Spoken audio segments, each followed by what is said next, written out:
Welcome to the All Hoops podcast. I'm your host, Steve Inman, joined as always by co-host and producer to the stars, Chris Brito. We're going to break down Olympic basketball and who is the greatest threat to Team USA. They have a loaded roster once again. It's going to be a lot of great basketball. Before we get to all that, Chris, my friend, how are you? Hey, Steve. I'm really looking forward to the Olympics and what all that is going to bring. Obviously, as basketball fans, we're looking forward to all those events. But I think the Team USA is actually in a special place where like a lot of the teams around the world have improved. There's a lot of great talented players, individual players on many of the teams. The Team USA though doesn't fall far, isn't let's just say their roster's stacked as it usually is. They have LeBron James playing incredibly well for a 39-year-old. He saved Team USA a few times during some of the exhibition games, but now the real competition starts. They play on Sunday against, I believe. Let me see that. Check that real quick. I think, oh, they play against Serbia. So they play against Jokic and that team.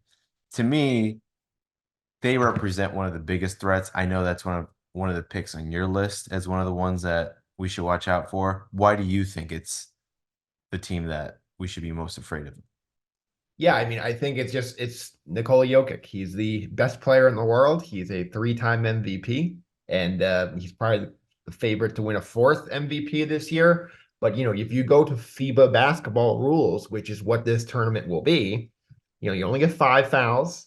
You're not going to really see a lot of flopping. You're going to see, a lot of hard-nosed play, and I think that kind of gives an advantage to a guy like Jokic over an Embiid type.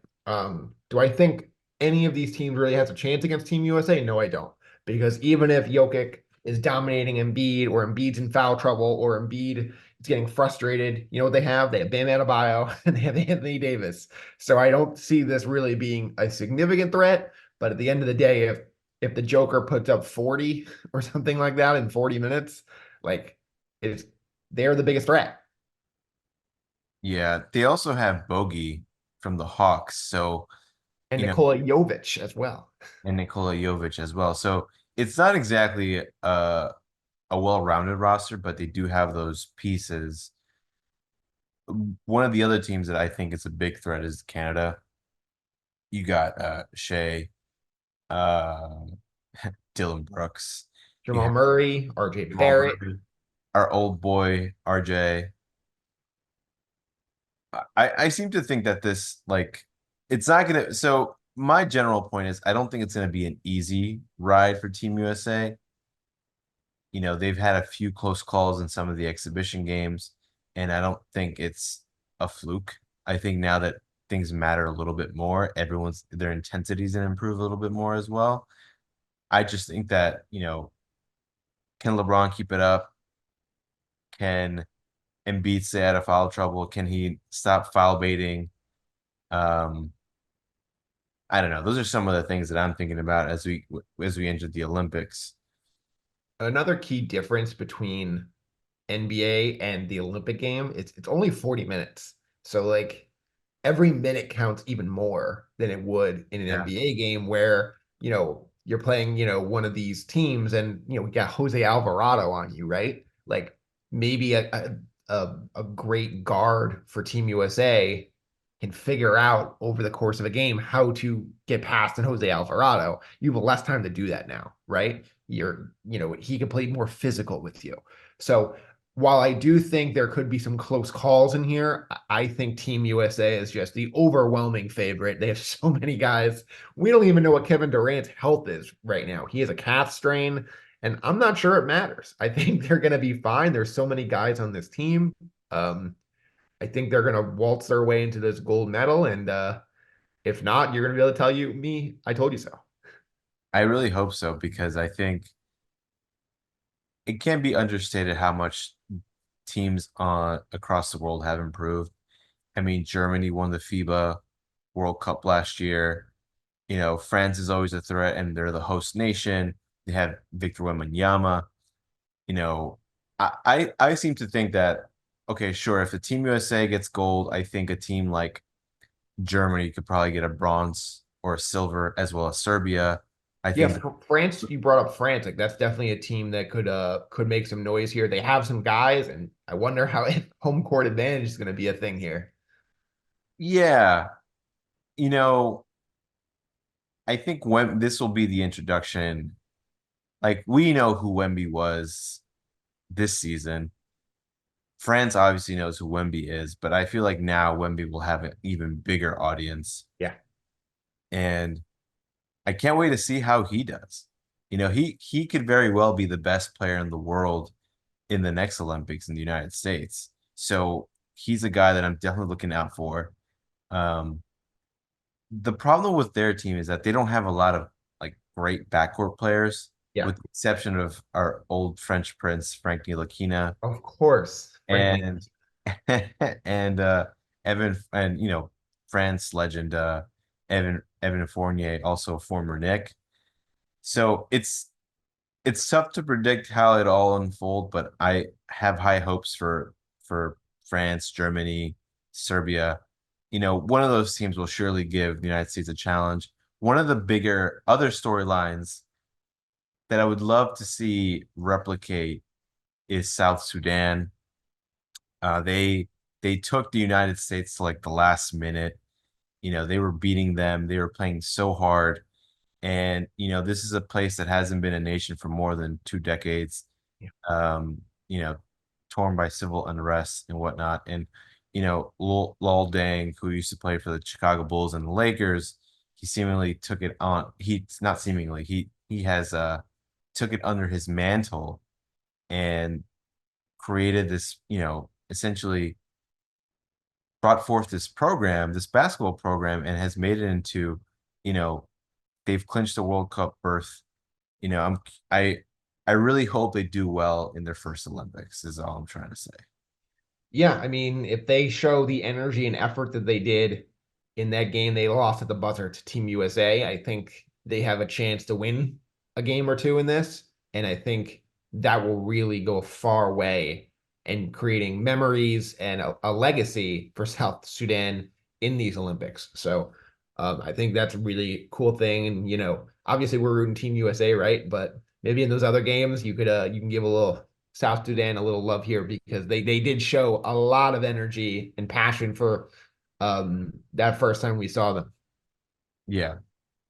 And go Go ahead. ahead. Okay. All right. So Chris, who do you think? Obviously, we think Team USA is going to win this thing, but do you see them having any weaknesses here that could be exploited? I think physicality will be a big one. I think is a team that has a lot of good. They're pretty well rounded. They don't have any obvious weaknesses, but I think intensity and sort of just like how like we just talked about it, right? Like what's the difference? Like Germany, South Sudan, um, I I'm forgetting the third one, but there were a few teams that took the United States to the wire. Yeah. What's the common denominator amongst all of them? They all came out with like high energy, Yeah. physicality. And so that to me will be the biggest thing to look out for against in teams facing the United States, mostly because this is a team that's like sort of bridging the gap between old and new. And so this will be a chance for essentially all the other teams to take advantage of this. So, you know, in some ways, this team is still trying to find its identity, and a lot of teams throughout the world have already established themselves, have some chemistry. So this is where they can take advantage. Obviously, the United States is the most talented team. Um, but anyway, once the competition starts, it'll be a whole different story.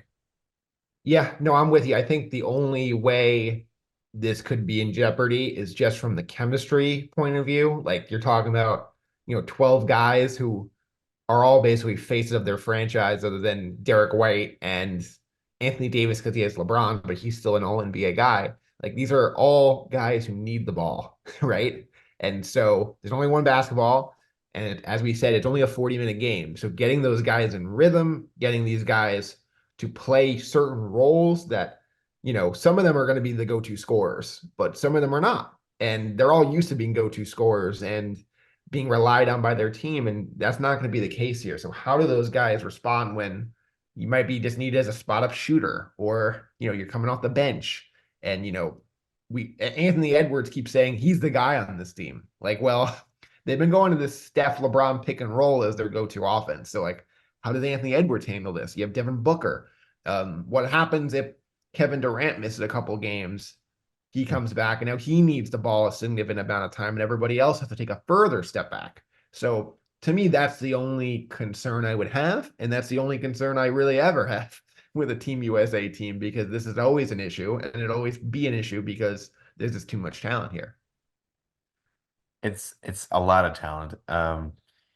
Like you have Jason Tatum, who basically was led his team to the NBA Finals as a bench player. Yeah. A 39-year-old LeBron James, obviously one of the best players in the history of the game, being the leader and flag bearer of the United States. I couldn't believe he was the first NBA Basketball flag player. bearer for the US. Yeah, I couldn't, like, Kobe never got that. Michael Jordan, they never gave that Michael Jordan. Like, Michael Jordan was the Olympics for a while. Like, I know. that's I know. crazy. I know him and Coco Gauff, Yeah. the flag bearers, and you know, to be honest with you, LeBron's a great choice. He's been part of the Olympics for so many times already. So Yeah. No, I mean, I think it'll be very fascinating to see. There'll be, aside from US, there'll be a ton of other really great, compelling games. So I'm excited to see just a lot of basketball, high intensity full basketball, basketball. right? That is, for the first time, you're seeing that in late July, early August, right? Like, we're usually talking about summer league results right around now. We don't even need to do that this year. So that's pretty good. Moving on to a sadder story. Unfortunately, it seems like TNT has lost the NBA. The NBA announced that they're going with the NBC, ESPN, and Amazon packages.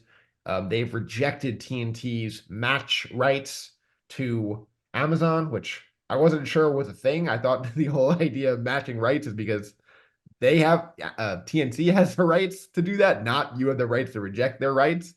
But it seems like this is going to go into court, and it seems like, based on what Charles Barkley said and several other reporters have said, that the NBA is no longer going to be on TNT after this upcoming season. So we will have one more special season of Inside the NBA. After that, it's NBC and Amazon. So I'm curious to see how those broadcast booths and halftime shows look. Um, obviously there will be some key free agents out there now with Charles Barkley, Shaquille O'Neal, and Kenny the Jet Smith. It seems like Ernie is going to retire, but we'll see. But yeah, that's the news. Curious your thoughts on this, Chris. I'm not super upset about it. I do feel for the people who work at TNT. As a spectator, I'm sort of a lukewarm fan of the show. I really like Charles Barkley and Ernie and Kenny and Shaq. Um, in my history, they've always had shown such, like, I don't know if the word is apathy, but just sort of like a general like resistance to talk well about the Knicks, even when they've been playing well. So I can do without it. Whenever they don't talk about Wow. my team, I really enjoy them. So um that's You're like just literally at like a funeral right now, and like they ask you to speak, and you get up there and you're like, they were never nice to me. And like, well, with the exception of Kenny, um, I feel like I don't know. I think they've had an amazing run, and I think as we have seen in events that have happened recently, I think there's something good about recognizing when it's time to walk away. And granted, they were forced to walk away because they had no say, but they have a better a year or two too early than a year or two too late. sure, and like they have a chance to like wrap the show with a bow on it, Yeah. like. And I'm honestly like super curious to see how Amazon handles all of this. Uh, Yeah. so Yeah, and in theory, you give Charles 20 million a year, you give Shaq his 11 million a year, as Kenny gets his 10 to 12 million a year. Mhm. Like in theory, could an Amazon go get those three guys with a new host and kind of try to recreate inside the NBA for 40 million a year? I mean, it's Amazon. So you really can't put it past anybody. Yeah. We're all ordering their packages every couple of days. So it's very possible that, like, obviously they could do it. The question is, should they do it? Would they do it? Could they do it? Um, and then would Shaq and Charles and Kenny want to keep going without Ernie, but all together? So I'm curious how this all Yeah. plays out. Based on what Barkley said, it seems like he's either going to retire or it, you know, could go for a little while longer. He said he was going to retire, but we'll see. I mean, he said that before, but he said after this contract he would retire. So we'll see there. But I think this just comes at a total shock to TNT. I mean, you saw the last couple years they were trying to force Draymond Green in there as like a future heir apparent to Barkley, which you're shaking your head. I would be shaking my head if I wasn't speaking right now. That was no good.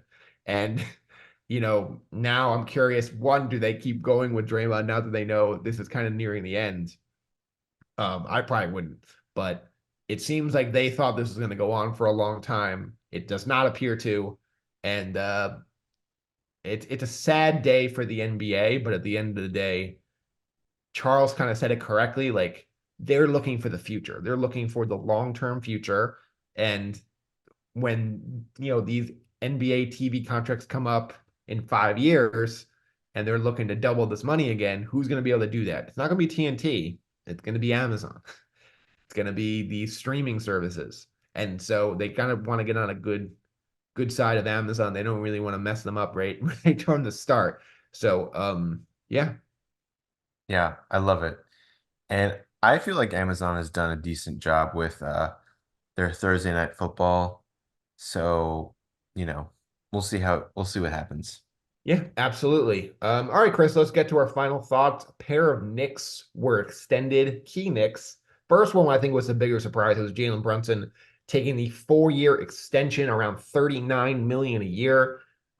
It sounds like he could have waited and got somewhere close to 5 years, 270 as a free agent with the Knicks in a year. Could have turned down his 4th-year player option, got that money. I don't know if it would have been 270. He wouldn't need to have basically the exact same season he had, another All NBA season where he's healthy. Um, but at the same time, he did turn down significant money. It might be 70 million, it might be 80 million, it might be that 100 million we're talking about. But if he wins this thing, Chris, we need a Jalen Brunson statue outside of MSG. We got to win it. But if Well, we win it, let's he's the guy. He's let's the guy to get the statue. I don't disagree. Let's But you got to hope. win it. Yeah, that's the only thing I need and want. Like, are you still gonna put a Knicks tattoo on your body if they win, like you said you So would? I'm like just crazy terrified of needles. I'm not saying no, but All right, that's all I I'm not need. saying yes. Maybe what we'll do is, like, if they go to the finals, we'll dye our hair blue or something for the pod. Like, I'm willing to do something like that. You don't have to do it with me. Maybe it's blue and orange. Maybe it's, I don't know, like shaving a Knicks thing on the side of our head. I don't know. Something not needle related is probably the way I'm going to go, but I can also be convinced. So I don't know. So we'll see. That's a long-winded way of saying I have no idea. But the other extension was Tom Thibodeau. He gets his extension. He was going into the last year of his deal. It did not make sense for that to be a storyline, especially in New York, where the last thing we need is, they get on to 2-3 game losing streak, which will happen to every team this year, right? And they're going to be asking him, hey, you feel like this is the end of your Knicks career? Do you feel like you're not going to be here next year? And you don't need that as a distraction for a guy who's going to be around next year anyway. So you might as well get this done now. It doesn't make sense to have a lame duck coach in any sports situation, let alone in New York. So I'm a little wary about the minutes, obviously. We talk about the minutes all the time. We'll probably continue to talk about the minutes. But Tom Thibodeau, had a very strong year for the Knicks. I expect it to continue this year, and he is the right guy for this roster. With both guys, I'm really happy that they're going to be with the Knicks for a longer time. Who knows what the reality brings, but Tibbs deserves it. He despite some naysayers in this podcast who didn't want him on the team, I think that he's just completely revitalized what this organization is about. Um, also in credit, in also in big part because of Jalen as well. So we'll see. I think the other thing to monitor this offseason is maybe if Julius Randle gets extended, but it doesn't look like it will. Um, and the Knicks shouldn't trade him anyway if it's not going to be a piece of a better fitting piece for the Knicks. So that's another thing we'll keep an eye out for. Fair enough. Anything else, Chris, before we wrap up the show? No, everyone, but have a happy Olympics. I can't wait to see what it all unfolds, how it all unfolds. Should be fun. We'll be back next week to talk some Olympic action. Obviously, if a big trade happens, we're still waiting on Lauri Markkanen. We're still waiting if there's a Brandon Ingram thing. I don't think anything's going to happen with Zach LaVine, but we'll be back to talk about any of those things should they happen. And then we'll be back, obviously, to talk about some Olympics basketball very soon.